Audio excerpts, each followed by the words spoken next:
Hey everyone, I'm Spencer Israel from Benzinga, here to talk to you about ETFs. So what is an ETF? ETF stands for Exchange Traded Fund, and all it is a basket of some other type of asset. For example, an ETF can be a basket of stocks. It can be a basket of commodities like gold or oil, or it can be a basket of bonds. It can even be a basket of currencies. There are two main types of ETFs, passive and active.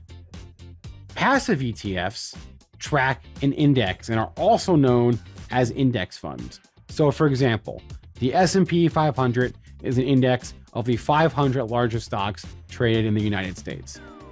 You can't invest in that because it's an index, but you can invest in an ETF like the SPY that merely exists to track the S&P 500. So what the S&P 500 does, the S&P 500 ETF does. These ETFs are passive. Other ETFs are actively managed, meaning they attempt to outperform the market by picking certain assets.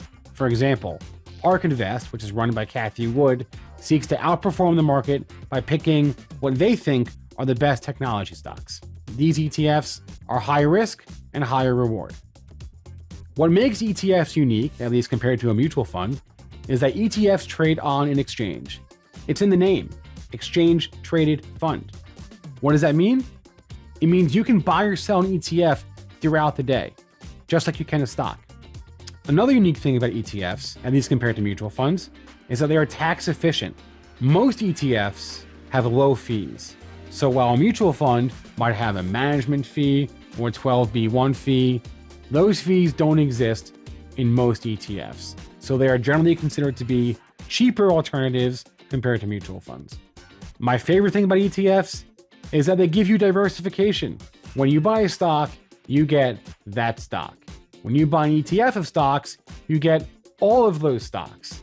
You can buy an ETF of international stocks, or just video game stocks, or just growth stocks. That diversification is what's made the ETF an incredibly popular tool among investors in the last 15 years. To learn more about ETFs and other aspects of the stock market, go to benzinga.com/money or click on the links below.